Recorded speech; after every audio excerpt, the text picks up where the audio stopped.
What is up, guys? It is the Bluebloods here, and this guy next to me doesn't need much introduction. Y'all saw him on the video I did when he committed to Southern. We got former Kansas, former McNesse State, now current Southern defensive back Corione Harris with us, a consensus four-star prospect. Southland All-American last year, and this guy is going to bring a lot to the Southern defense, looking to reclaim that SWAC title this year, man. But I appreciate you joining the show, man. I appreciate you having me. So let's go back to high school. One of the top ranked recruits in the country, man, a consensus four-star prospect, had offers from literally everywhere. For you, what was that process like, and which schools were recruiting you the hardest out of high school? That process, I enjoyed it a lot. Like, I was young, came with a lot of attention. I just wanted to be out there.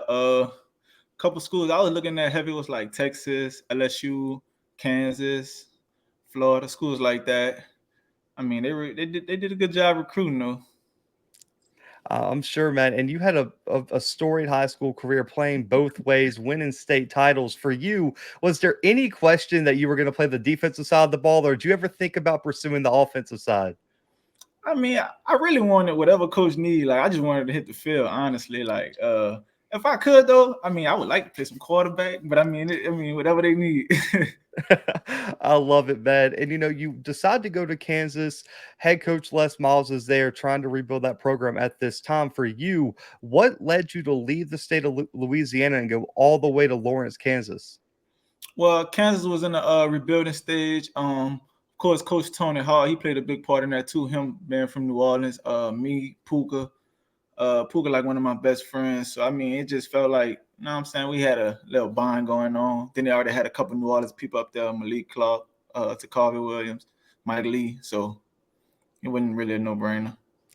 Listen, Kansas needs to start recruiting out of Louisiana more. You and Puka made instant impacts. At that time, I was at Kansas State, so I got to see you guys play up close, man. I was a grad student there at the time. But for you, what were the keys to being an instant impact freshman? A lot of high school guys watch the show and ask, what does it take to get on the field early and often? For you, what were the keys to that? I mean, really, you don't want to go in there saying I'm a freshman and thinking you too small. You just got to go in there right away. Just treat it like it's any other game. Just be yourself. I like it, man. I like just it's all business, man. And like a lot of people say, it's just football, regardless of anything. When you get to college, man, just go out there and ball. But for you, you decide to transfer from Kansas, man, and a lot of programs were after you. I mean, it's not very often that a guy your caliber winds up at the transfer portal with that much eligibility left. For you, what were the biggest differences between your high school recruiting process and your transfer portal recruiting process? I mean, high school, nobody really understands. You know what I'm saying? You're young, so they just gonna see the talent. But as you get older and you start to enter the transfer portal, they see what you did at your last collegiate level and try to figure that out. So people start to put their own narratives to stuff and start thinking stuff. So it's kind of like, I don't want to say they stereotype, but it's different because they feel as though something already didn't happen over here, so they don't want to even take the chance to even give you an opportunity. So kind of different from there.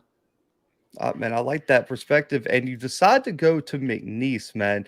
Come back down south, one of the good programs in the Southland Conference, and you became an instant impact guy there as well. For you, what was it about their recruiting pitch, about the program that led you to commit to McNesse? Well, actually, the head coach that I had when I came to McNeese, Coach Frank Wilson, he just went back to LSU. When I was committed to LSU, he was over there too. But then they staff left. That's what also led me to go to Kansas. So when he was at McNeese State, I was just like, you know what I'm saying? I've been around him a lot. I know him, got that bond already. So I just came back home to him. I like it. And for you, man, you were a Southland All-American this year. In your first year at McNeese State, had big games. Funny enough, against Southern, you were the National Player of the Week. You had a big game even when McNeese went to LSU as well. For you, how much did it mean to be a Southland All-American? I mean, that means a lot because not everybody could get that. I'm pretty sure every football player wants to be the Southland All-American. But I mean, it means a lot though because that's an achievement that I could show my kids. And, on top of that, the Southland's known for extremely good offensive play. You had Cole Kelly. We saw Cameron Ward and Incarnate Word. With the kid at Nichols, Lindsay. For you, do you feel like playing in a conference with such strong quarterbacks and wide receivers helped you out in your development as a defensive back? Yeah, especially coming from the Big 12, going against Kyler Murray, and then coming back to Cole Kelly. Everybody played different. Everybody got their own different type of strategic way of even coming into the game. But me being able to soak all that in, it'll just get me ready for the next level. Absolutely. And you decide to transfer from McNesse after one season, man, and have one or two more years left elsewhere. For you, what played in that decision? What made you decide to look elsewhere to finish your college career?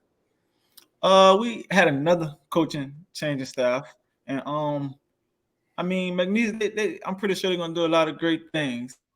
Decide to go, my own way.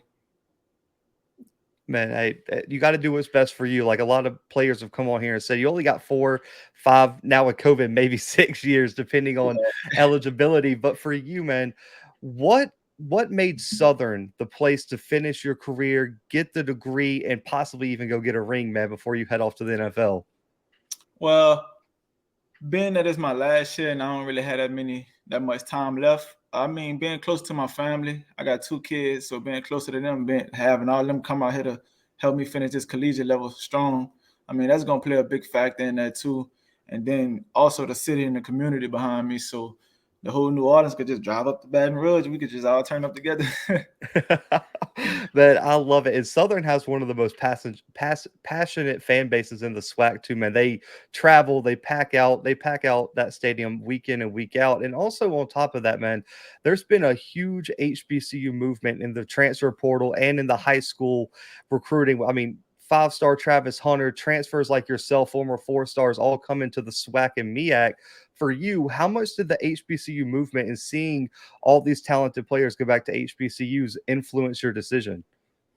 I mean, I was looking at HBCU since I was at Kansas, and now that I mean, Deion Sanders really he opened up the door for a lot of people. He giving players a chance. So me coming down to HBCU, showing that now I'm saying I could be also an influence too, not just at Jackson State or anywhere else. I could do it at Southern too. The whole HBCU movement. I mean, to be a part of that, that's gonna be big. Man, for sure. And we saw a guy from Southern this year break that HBC, the no players drafted a year ago, Jatari Carter from Southern this year going to the Bears. So it can be done, like you say, anywhere. But I love asking players this question because it makes them think a little bit. For you, looking at your game when you stepped on campus at Kansas as a freshman, compare that game to your game now coming to Southern. How has your game evolved over these 3, 4 years? I can say I learned a lot more, seen a lot more. Start to notice things, catch on the tendencies and stuff like that. So I mean, just having that experience of seeing different levels of people and different type of talents, I think it really helped me out a lot. Right, man, I like it, and the film study, man. I know a lot of players have talked about that's the big key and understand because I mean, back in high school, I remember we watched film maybe once a day, something like that. Man, they Yeah, film study in college is completely different. They expect you to watch it for lunch or dinner. That's movie night now in it's so college. long, it's so long. I love it, man. And everyone loves player comparisons too. And I always like asking players just to kind of see how they feel about their game. Which NFL player do you feel like your game models the most? Um, I would say when I'm at corner, I would say Richard Sherman because I believe I'm smarter than everybody that's on the field, and I believe that he one of the smartest players to play the game as a cornerback. So I say Richard Sherman with that part. But as far as tackling, like Ed Reed or somebody, I don't know, Ray Lewis maybe linebacker, like a tackle.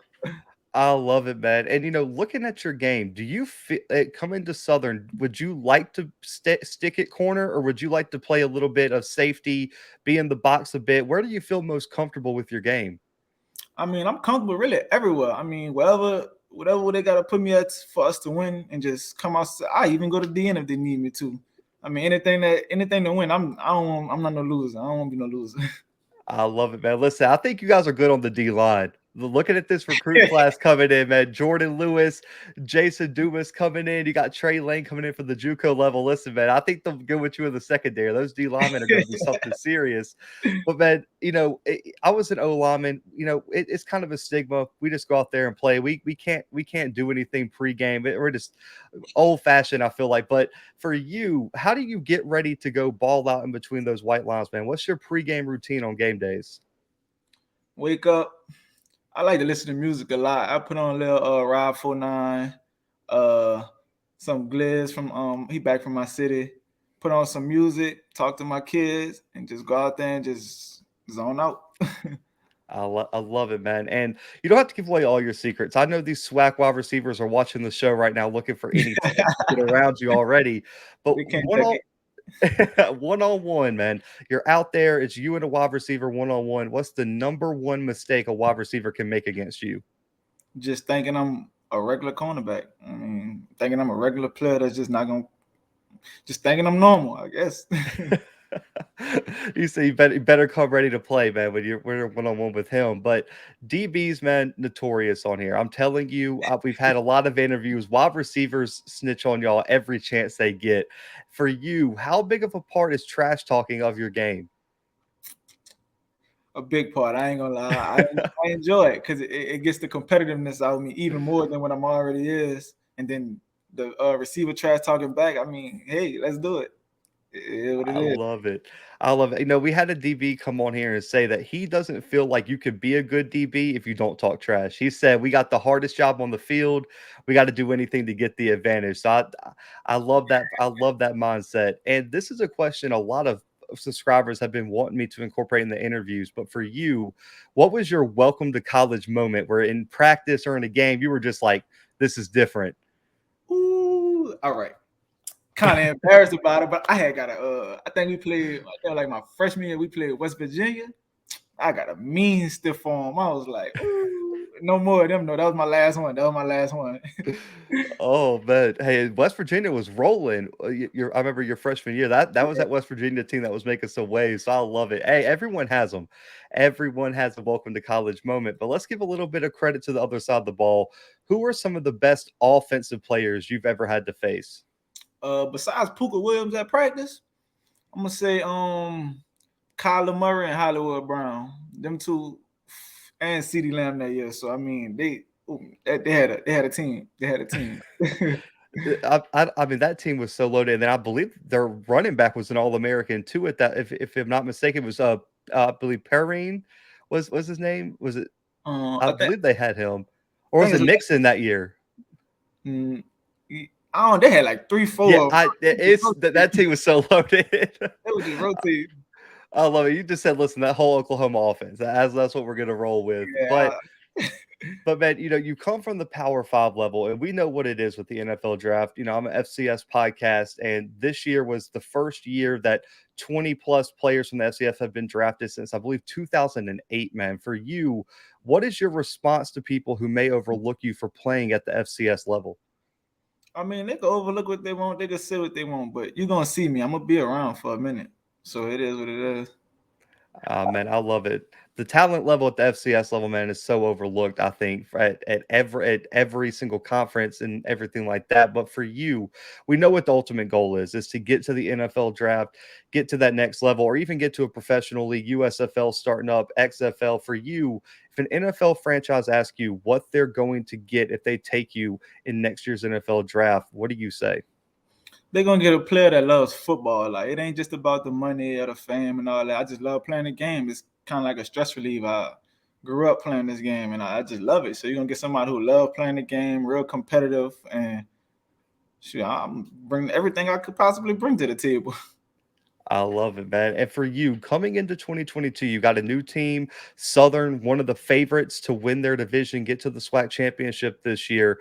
What are your goals for the 2022 season?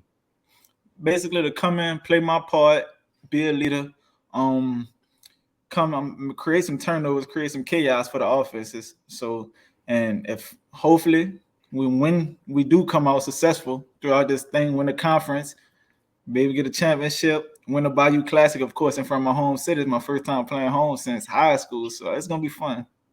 Hey, you get to go to the Superdome, man, on NBC this year. That one's going to be huge. Hugh Jackson on the other side. That game, listen, it's primed. That game is primed, and you guys are flipping commits from all these other schools. People got it out for you guys for that. But Trying to looking keep at the looking at the schedule, man, I know the senior answer. You're going to be one of the senior leaders on this team. It's the first game. That's always the most important. But for you, which game on the schedule do you have circled? You're just looking forward to a little bit more due to the opponent or something like that. I actually got a few of them. Of course, LSU week 2. Nothing like playing in Death Valley. Jackson State, of course, just to go against Dion, one of the greatest cornerbacks ever. I'm a cornerback, so he'll be able to see what I could do. And then going against Grambling in the Bayou Classic, of course, that's gonna be big too, back in my home city. So that's 3 games I'm looking forward to for sure, for sure. Man, all three of those games are going to be huge. I know that Jackson State game, Southern's looking to get some revenge. You had it in the bag last year. And then the final question, man, what is your message to all those Southern fans out there on what they can expect from you and this team going into 2022? I mean, they can expect some entertainment, some shows, some whatever they need. I'm gonna be out there dancing, having fun, energizing my teammates, making plays, and just making sure the crowd happy. Because not only is it just about football too, but the fans they play a big part too. And I'm trying to pack the stadium out. So whatever They it do takes. that. They do that, man. They're top 10 FCS attendance every single year. But man, I appreciate you coming on the show. I'm glad we got to set this up, get you on the show to talk about Southern before the season. I always say, if you get that ring at the end of the year, man, you got to have to come back on. We'll have to talk before the draft and show off that SWAC championship ring, man. Oh, no doubt, man. I'm gonna be around. It's all good. Just hit me up. For sure. But man, this is all about promoting the players. This is your first introduction to the Southern fans out there that watch the show. For you, plug your social media, give any shout outs, man, any messages you want to give. This time is yours just to talk to the people, man. I mean, shout out to my hometown, of course, my kids, my family, of course. Want to appreciate the Southern fans for accepting me in with open arms. I ain't had no negativity. No one was bashing about the past and all that. So also the coaching staff too for even giving me an opportunity to still play the game that I love and shoot my teammates. So I love it, man. Guys, listen, make sure to go follow my guy on all social media. The bigger his platform gets, the bigger and better NIL deals, things like that that could come his way. And I promise you're not gonna want to miss him balling out this year in the SWAC as Southern goes for another SWAC championship this upcoming year. But guys, for the Blue Bloods right now, we are out.